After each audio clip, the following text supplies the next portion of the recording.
चलिए जानते हैं आज की मुख्य हेडलाइंस। अमेरिका में मिला कोरोना वायरस का खतरनाक रूप, वैज्ञानिकों को वैक्सीन भी बेअसर होने का डर। ग्राहकों के चेहरे पर लौटी रौनक। 13,000 रुपए से भी अधिक सस्ता हुआ सोना, खरीदारी में ना करे देरी। केजरीवाल सरकार ने महिला सुरक्षा को लेकर किए ये 5 बड़े फैसले। महिलाओं पर गलत नजर डालने की नहीं होगी हिम्मत। एलपीजी गैस की नई कनेक्शन और सिलेंडर बुकिंग नियमों में हुआ बड़ा बदलाव, जाने डीलर से अब कैसे करा सकेंगे बुकिंग। पुराने वाहन को कबाड़ करने वालों के लिए गडकरी का ऐलान, नई कार पर मिलेगा इतने रुपए का डिस्काउंट। चीनी विदेश मंत्री का बड़ा बयान, बोले एक दूसरे के लिए खतरा नहीं, दोस्त हैं भारत और चीन। इस राज्य में अंतर्राष्ट्रीय और घरेलू यात्रियों को ई पास के बिना नहीं मिलेगी एंट्री। जी हाँ दोस्तों, और भी बहुत बड़ी काम की खबरें निकल कर आ रही है, इसलिए वीडियो को लास्ट तक जरूर देखना। तो चलिए जानते हैं एक एक करके तमाम बड़ी खबरों को। पर इससे पहले अभी तक आपने इस वीडियो को लाइक नहीं किया तो लाइक कर दीजिए। तो चलिए वीडियो स्टार्ट करते हैं। इस राज्य में अंतर्राष्ट्रीय और घरेलू यात्रियों को ई पास के बिना नहीं मिलेगी एंट्री। जी हाँ, तमिलनाडु सरकार ने विदेशी और घरेलू यात्रियों के लिए कर्नाटक, आंध्र प्रदेश और पड़ोसी पुडुचेरी केंद्र शासित प्रदेश को छोड़कर देश के अन्य राज्यों से आने वाले यात्रियों को प्रवेश की अनुमति देने के लिए ई पास अनिवार्य कर दिया।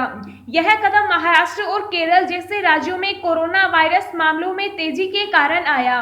तमिलनाडु में पिछले कुछ दिनों से नए संक्रमणों की संख्या में वृद्धि देखी जा रही है।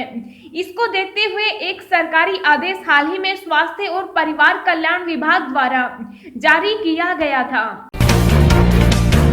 ग्राहकों के चेहरे पर लौटी रौनक, 13,000 रुपए से भी अधिक सस्ता हुआ सोना, खरीदारी में न करें देरी। जी हां, आम बजट में केंद्रीय वित्त मंत्री निर्मला सीतारमण सोने और चांदी पर आयात शुल्क में भारी कटौती की घोषणा की थी। इसके बाद से लगातार भारतीय सराफा बाजार में सोना और चांदी के दाम में भारी गिरावट देखने को मिली है, जिसके चलते ग्राहकों के चेहरे पर खुशी दिखाई दे रही है। सुनसान पड़े सराफा बाजारों में फिर से रौनक लौटने लगी। सोने भारी गिरावट के बाद 44,000 के स्तर से भी नीचे चला गया। यूं कहें कि सोना अब 43,000 रुपए प्रति ग्राम के स्तर के बेहद करीब आ पहुंचा। सोने ने पिछले साल अगस्त में 56,310 का उच्चतम स्तर छुआ था, अब 43,000 के करीब आ पहुंचा, यानी सोने की कीमत 20% से भी अधिक गिर चुकी। इस हिसाब से सोने की कीमत में 13,000 रुपए से भी ज्यादा गिरावट देखने को मिली। राष्ट्रीय राजधानी दिल्ली के सराफा बाजार में सोने का भाव 522 रुपए की गिरावट के साथ 43,887 रुपए प्रति 10 ग्राम पर रह गया। अब हर वक्त आसमान से होगी देश की सीमाओं की निगरानी। 28 मार्च को लॉन्च होगा जियो इमेजिंग उपग्रह। जी हाँ, भारत देश की सीमाओं पर आसमान से भी सटीक नजर रखने में जल्द ही सक्षम हो जाएगा। यही नहीं, वह प्राकृतिक आपदाओं की त्वरित निगरानी करने में भी योग्यता हासिल कर लेगा।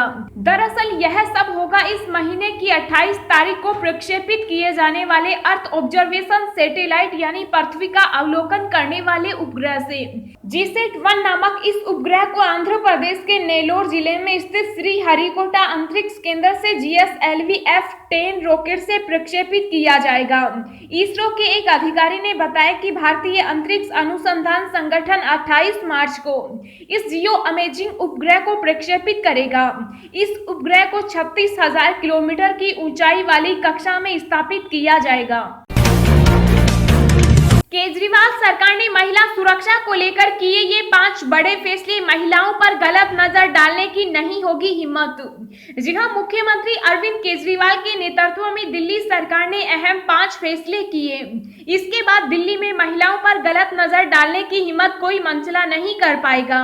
अब से लेकर मोहल्ले की गली तक में केजरीवाल सरकार ने महिला सुरक्षा के लिए कड़े इंतजाम किए हैं।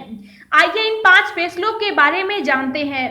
केजरीवाल सरकार महिला सुरक्षा को प्रमुखता देते हुए 5,500 डीटीसी और क्लस्टर बसों में सीसीटीवी कैमरे लगाने का काम कर रही है। अभी तक 96% बसों में कैमरे लगाए जा चुके। प्रत्येक बस में सुरक्षा के लिए 3 कैमरे लगाए गए हैं। इसके अलावा प्रत्येक बस में 10 पैनिक बटन लगाए गए हैं ताकि कोई घटना होने पर बस में सवार यात्री पैनिक बटन को दबाकर मदद प्राप्त कर सके। केजरीवाल सरकार की ओर से डीटीसी और क्लस्टर बसों में मार्शल तैनात कर दिए गए ताकि कोई भी महिलाओं से छेड़छाड़ न कर पाए। महिला सुरक्षा को और मजबूती देने के लिए दिल्ली सरकार ने मुख्यमंत्री स्ट्रीट लाइट योजना शुरू की। योजना के तहत पूरी दिल्ली में 2,10,000 स्ट्रीट लाइटें लगेंगी। इन्हें लगाने की जिम्मेदारी डिस्कॉम को दे दी गई। दुनिया में पहली बार इतने बड़े पैमाने पर लाइट्स लगाई जा रही है। इस योजना पर 100 करोड़ का खर्च आएगा। सरकार का कहना है कि महिला सुरक्षा को सुनिश्चित के लिए जरूरत पड़ने पर और भी स्ट्रीट लाइट्स लगाई जाएंगी। ये लाइट्स ऑटोमेटिक होंगी। इनमें लगे सेंसर से लाइट्स अंधेरा होने पर खुद जल जाएंगी और सूरज निकलने के बाद बंद हो जाएंगी। घाटे की भरपाई यूं कर रहा पश्चिमी रेलवे, मास्क न पहनने वालों से फाइन के तौर पर 6 दिन में 8.5 लाख से अधिक का जुर्माना वसूला। जी हां, कोरोना संकट ने सबसे ज्यादा दुविधा में रेलवे को डाला। इस दौरान लोग अपने घर से नहीं निकले। रेलवे को भी ट्रेनों का परिचालन रोकना पड़ा। इससे उसकी अर्थव्यवस्था लगभग बैठ गई। इससे उबरने के लिए रेलवे अब तमाम कदम उठा रहा है। इनमें यात्री किराए में बढ़ोतरी के साथ जुर्माना वसूलने की प्रक्रिया भी शामिल है।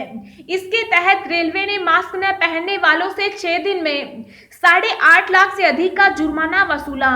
सूत्रों का कहना है कि लॉकडाउन के दौर में भारतीय रेलवे को 17,000 करोड़ से ज्यादा की चपत लगी। पिछले साल की तुलना में रेलवे को किराए के जरिए होने वाली कमाई में 8,283 करोड़ का नुकसान उठाना पड़ा।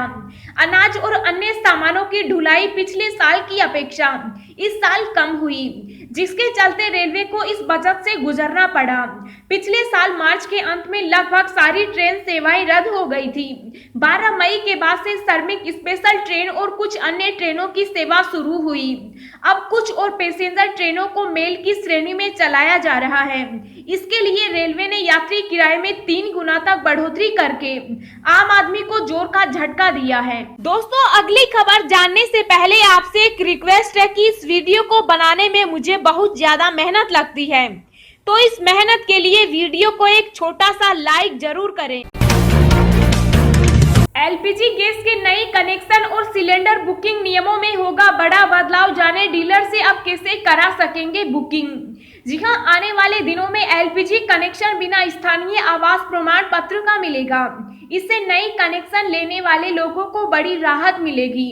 तेल कंपनियों से मिली जानकारी के अनुसार सरकार एलपीजी कनेक्शन को कम से कम दस्तावेजों के साथ और बिना स्थानीय आवास प्रमाण पत्र के कनेक्शन देने की योजना बना रही है। दूसरे शहरों में काम के सिलसिले से जाने वाले लोगों के लिए एलपीजी सिलेंडर लेना मुश्किल होता है। इसके अलावा सरकार एलपीजी सिलेंडर को लेकर नियम बदल रही है। नए नियम के अनुसार ग्राहक अब किसी एक डीलर के बदले एक साथ 3 डीलर से गैस बुक कर सकेंगे। देखा जाता है कि उपभोक्ता गैस की बुकिंग कराते हैं, लेकिन उसे समय पर सिलेंडर नहीं मिल पाता। इसलिए ग्राहकों को राहत देने के लिए केंद्र सरकार अब गैस सिलेंडर को लेकर नियम बदल रही है। अब नए नियम के अनुसार ग्राहक अब किसी एक डीलर के बदले एक साथ 3 डीलर से गैस बुक कर सकेंगे। अमेरिका में मिला कोरोना वायरस का खतरनाक रूप, वैज्ञानिकों को वैक्सीन भी बेअसर होने का डर। जी हां, कोरोना वायरस को लेकर रोज नई चिंताएं सामने आ रही है। हाल ही में अमेरिका के ओरेगोन में ब्रिटेन में मिले वायरस का एक नया प्रकार मिला है, जो और भी ज्यादा खतरनाक है। खास बात है कि ये प्रकार एक नए म्यूटेशन के साथ मिल गया, जिसके चलते इस पर वैक्सीन का प्रभाव कम होने की संभावना है। हालांकि जानकारों ने लोगों से और संपर्क और कोरोना वायरस को लेकर बुनियादी सावधानियों का पालन करने के लिए कहा। शोधकर्ताओं को अब तक ऐसे कॉम्बिनेशन वाला एक ही मामला मिला है, लेकिन जेनेटिक एनालिसिस बताता है कि ये वेरिएंट समुदायों में फैला है। केंद्रीय स्वास्थ्य मंत्री हर्षवर्धन ने कही बड़ी बात, देश में अब समाप्ति की ओर है कोरोना महामारी। जी हां, केंद्रीय स्वास्थ्य मंत्री डॉक्टर हर्षवर्धन ने कहा कि कोविड-19 महामारी अब समाप्ति की ओर है। देश में टीके की कोई कमी नहीं है। भारत अपने लोगों के साथ ही दुनिया के अन्य देशों को टीका देने में पूरी तरह सक्षम है। टीकाकरण को लेकर किसी तरह की राजनीति नहीं की जानी चाहिए, बल्कि देश के लोगों की सुरक्षा के लिए सभी इसमें सहयोग करें। चीनी विदेश मंत्री का बड़ा बयान, बोले एक दूसरे के लिए खतरा नहीं, दोस्त हैं भारत और चीन। जी हां, चीनी विदेश मंत्री वांग यी ने कहा कि चीन और भारत को सीमा मुद्दे के हल के लिए एक दूसरे को नुकसान पहुंचाना और आपस में संदेह करना छोड़ देना चाहिए और द्विपक्षीय सहयोग का विस्तार कर अनुकूल माहौल बनाना चाहिए। वांग ने चीन और भारत के बीच संबंध के लिए सीमा विवाद के पूरी तरह से जिम्मेदार नहीं होने का जिक्र करते हुए कहा कि दोनों देश मित्र एवं साझेदार हैं, लेकिन उन्हें एक दूसरे पर संदेह करना छोड़ देना चाहिए। 7,500वें जन औषधि केंद्र का उद्घाटन, पीएम मोदी बोले किफायती दवाओं व सेवाओं से 50,000 करोड़ रुपए की हुई बचत। जी हां, प्रधानमंत्री नरेंद्र मोदी ने कहा कि उनकी सरकार ने किफायती दवाएं व स्वास्थ्य सेवा उपलब्ध कराने, चिकित्सा उपकरणों के दाम कम करने जैसे कई कदम उठाए हैं, जिससे गरीबों और जरूरतमंद लोगों को सालाना 50,000 करोड़ रुपए की बचत करने में मदद मिली। सरकार की कोशिश है कि कोई भी मेडिकल साइंस के लाभ से वंचित न रहे, इलाज सस्ता हो, सुलभ हो, सर्वजन के लिए हो, इसी सोच के साथ नीतियां बनाई जा रही है। बीते वर्षों में इलाज में होने वाले भेदभाव को खत्म करने की कोशिश की गई, इलाज को हर गरीब तक पहुंचाया गया। 15 अप्रैल तक बनेगा किसान क्रेडिट कार्ड। केसीसी बनवाने के लिए ये डॉक्यूमेंट्स हैं जरूरी।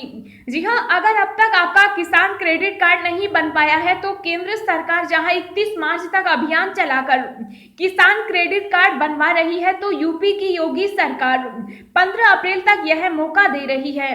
केसीसी के तहत 3 लाख रुपए तक का कर्ज सिर्फ 7% ब्याज पर मिलता है। समय पर पैसा लौटा देते हैं तो 3% की छूट मिलती है। इस तरह ईमानदार किसानों को 4% ब्याज पर ही पैसा मिल रहा है।